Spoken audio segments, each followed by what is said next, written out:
അതെ, അത് രണ്ട് കാര്യങ്ങളാണ് ഇതിനകത്തുള്ളത്. ഞാൻ ഈ ജാഥയുടെ ഭാഗമായിട്ട് സഞ്ചരിക്കുന്നതിനിടയിൽ തൊഴിലുറപ്പ് തൊഴിലാളികൾ ഒരിടത്ത് ജോലി ചെയ്യും, ഒന്ന് കാണണം എന്ന് പറഞ്ഞു. അപ്പോൾ ഉച്ചഭക്ഷണത്തിൻ്റെ ഇടവേളയിൽ അവരുടെയും ഉച്ചഭക്ഷണത്തിൻ്റെ സമയമാണ്. ഞാൻ അവിടെ പോയി അവരെ കണ്ടു. പത്തനംതിട്ട ജില്ലയിലാണ്.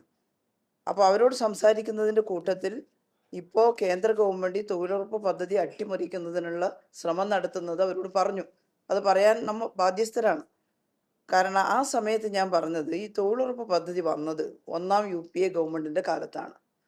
ആ സമയത്ത് ഇടതുപക്ഷം അവരെ പിന്തുണയ്ക്കുകയാണ്, UPA ഗവൺമെൻറ്റിനെ. വർഗീയവാദികളെ മാറ്റി നിർത്തുക എന്ന തീരുമാനത്തിൻ്റെ ഭാഗമായി BJP ഗവൺമെൻറ് വരാതിരിക്കാൻ അന്ന് ഇടതുപക്ഷത്തിന് 60 MP-മാരുടെ പിന്തുണയുണ്ട്.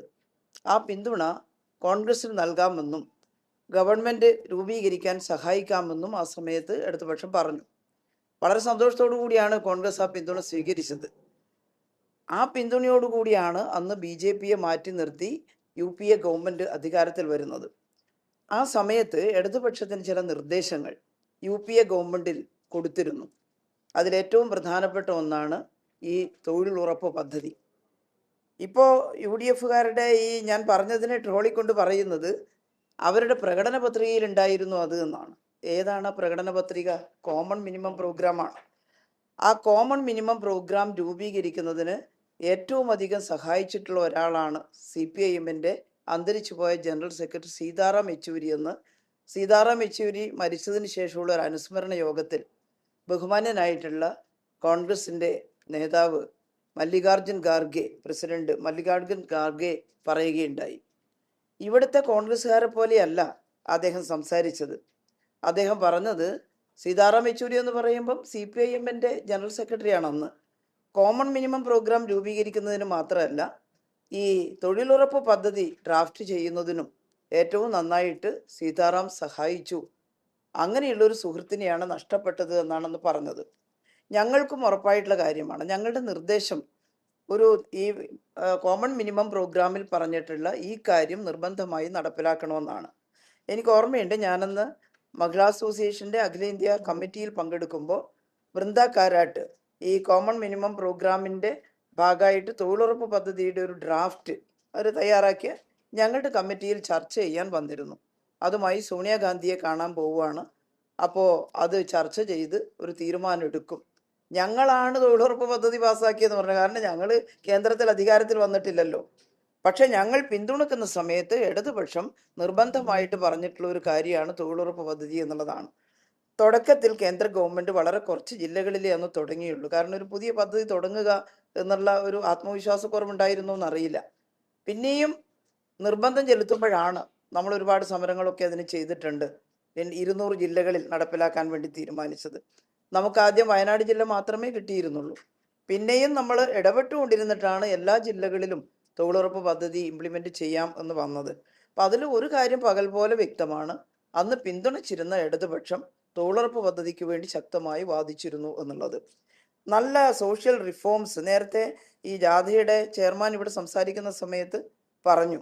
ആ UPA ഗവൺമെൻറ്റിൻ്റെ ഭാഗമായിട്ടാണ് സോഷ്യൽ റിഫോംസിന് ഉതകുന്ന ഒട്ടേറെ നിയമങ്ങൾ പാസ്സാക്കാൻ സാധിച്ചത്. ഒന്ന് എംപ്ലോയ്മെൻറ്റ് ഗ്യാരണ്ടി ആക്റ്റാണ്, റൈറ്റ് ടു ഇൻഫർമേഷൻ ആക്റ്റാണ്, റൈറ്റ് ടു എഡ്യൂക്കേഷൻ ആക്റ്റാണ്. ഇതെല്ലാം അന്ന് പാസ്സാക്കുന്നതിൽ അന്ന് പിന്തുണ നൽകിയ ഇടതുപക്ഷത്തിനൊരു പങ്കുണ്ട്. ആ പിന്തുണ ചെറുതായിരുന്നില്ല. ഞങ്ങൾക്ക് ഒരുപാട് അംഗങ്ങളില്ല, എന്നാലും തരക്കേടില്ലാത്ത അംഗസംഖ്യ ആയിരുന്നല്ലോ അന്നുണ്ടായിരുന്നത്.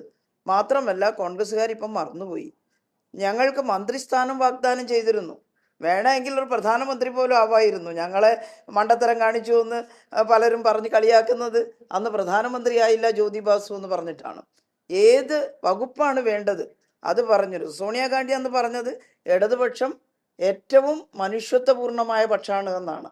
ഇതെല്ലാം പണ്ട് പറഞ്ഞത് രേഖകളിൽ കിടപ്പുണ്ട്. ഞാൻ അത് മാത്രമേ പറഞ്ഞിട്ടുള്ളൂ. ഇടതുപക്ഷത്തിൻ്റെ ശക്തമായ നിർദ്ദേശം അനുസരിച്ചാണ് ഈ തൊഴിലുറപ്പ് പദ്ധതി ഡ്രാഫ്റ്റ് ചെയ്തത് എന്നാണ് പറഞ്ഞത്. ഓണത്തിന് ബോണസ് കൊടുക്കുന്ന കാര്യം ഞാൻ ഈ തൊഴിലാളികളോട് പറഞ്ഞു. കേരളത്തിൽ ഓണത്തിന് 1000 ഉറുപ്പിക ഫെസ്റ്റിവൽ അലവൻസ് ആയിട്ട് കൊടുക്കുന്നുണ്ട്. വേറെ എവിടെയെങ്കിലും ഇങ്ങനെ കൊടുക്കുന്നുണ്ടോ?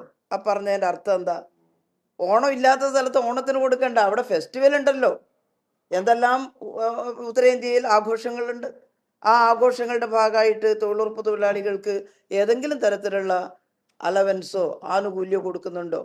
കേരളത്തിലാണ് ഓണത്തോടനുബന്ധിച്ച് നമ്മൾ 1000 ഉറുപ്പ്യ നമ്മുടെ ഖജനാവിൽ നിന്ന് ചെലവാക്കി തൊഴിലുറപ്പ് തൊഴിലാളികൾക്ക് കൊടുക്കുന്നത്.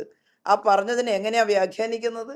ഇവർക്കൊരു സൈബർ സംഘം ഉണ്ടല്ലോ, ഞാൻ അവരെ എന്താ പറയേണ്ടത്, ഒരു ഗുണ്ടാ സംഘം പോലെ പ്രവർത്തിക്കുക. എന്ത് വൃത്തികെട്ട ഭാഷയിലാണ് കമൻസ് ഇടുന്നത്. പക്ഷെ അവർ കാണേണ്ടത്, അവർ ആ കമൻസ് ഇട്ടതോടുകൂടി ഈ പ്രശ്നം വലിയ ചർച്ചാ വിഷയമായി. ഒന്നുകൂടി ആളുകൾ ഓർമ്മിച്ചു, ഇടതുപക്ഷം പിന്തുണ നൽകുമ്പോഴാണ് ഈ സോഷ്യൽ റിഫോംസിന് കാരണമാകുന്ന പ്രധാനപ്പെട്ട നിയമങ്ങൾ. അതിനു മുമ്പ് കോൺഗ്രസ് ഭരിച്ചിട്ടില്ലേ? അതിനു മുമ്പ് എത്ര തവണ 4-3 ഭൂരിപക്ഷത്തിന് കോൺഗ്രസ് അധികാരത്തിൽ വന്നിട്ടുണ്ട്. എന്തേ തോന്നാഞ്ഞു? ഇത് ഈ കോമൺ മിനിമം പ്രോഗ്രാമിന്റെ ഭാഗമായിട്ടാണ് ജനങ്ങൾക്ക് ഏറ്റവും ഉപകാരം ചെയ്യുന്ന ഈ നിയമങ്ങൾ അവതരിപ്പിക്കാൻ ഇടയായിട്ടുള്ളത്. ഞങ്ങൾ എത്ര ഉണ്ട് അവിടെ എണ്ണം എന്നുള്ളതല്ല, പക്ഷെ ഞങ്ങൾ നിർണായകമായിരുന്നു വന്നത് എന്നുള്ളത് വസ്തുതയാണ്. പിന്നീട് ആ പിന്തുണ പിൻവലിച്ചതും ഇന്തോ US കരാറിൽ, ആണവ കരാറിൽ കേന്ദ്ര ഗവൺമെന്റ് ഒപ്പിടുന്നതിന്റെ ഭാഗമായിട്ടാണ്. ഇന്ന് ഞങ്ങൾ മോദി എതിർക്കുന്നതും അതേ US കരാറിന്റെ ഭാഗമായിട്ട് തന്നെയാണ്. അപ്പോൾ ഞങ്ങൾ ഏറ്റവും ശരിയായത് ചെയ്തു. ഓണത്തിന് ഫെസ്റ്റിവൽ അലവൻസ് കേരളം കൊടുത്തു, എന്നാൽ അതുപോലെ ഉത്തരേന്ത്യൻ സംസ്ഥാനങ്ങളിൽ കൊടുത്തില്ല എന്ന് പറഞ്ഞാൽ അതിൻ്റെ അർത്ഥം എന്താ? ഉത്തരേന്ത്യയിൽ ഓണത്തിന് അലവൻസ് കൊടുത്തിട്ടില്ല എന്നാ?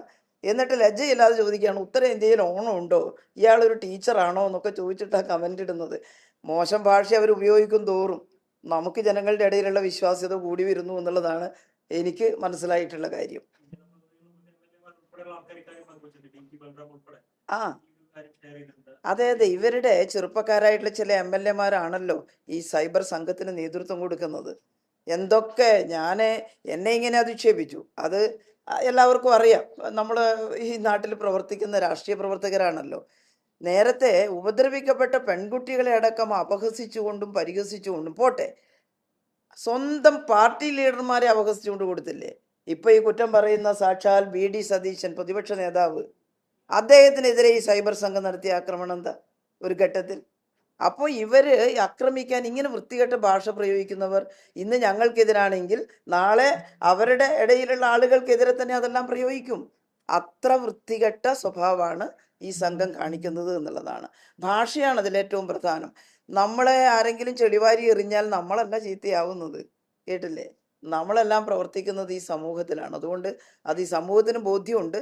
മാത്രമല്ല, ഈ സൈബർ ആക്രമണം വന്നപ്പോൾ കൂടുതൽ ആളുകൾ ഇത് ചർച്ച ചെയ്യാൻ തുടങ്ങി. എപ്പോഴാണ് തൊഴിലുറപ്പ് പദ്ധതി വന്നത്, എപ്പോഴാണത് നശിപ്പിക്കാൻ തുടങ്ങിയത്, അത് ഈ സമൂഹത്തിനകത്ത് വ്യക്തമായിട്ടുണ്ട്. ഇത് കോൺഗ്രസിന്റെ വലിയ നേതാക്കന്മാരടക്കം പറയുന്നതാണ്. ഇടതുപക്ഷം പിന്തുണക്കുന്ന സമയത്ത് ഈ കോമൺ മിനിമം പ്രോഗ്രാം ഡ്രാഫ്റ്റ് ചെയ്തു, അതിനകത്താണ് ഈ കാര്യങ്ങളെല്ലാം ഉള്ളത് എന്നത്.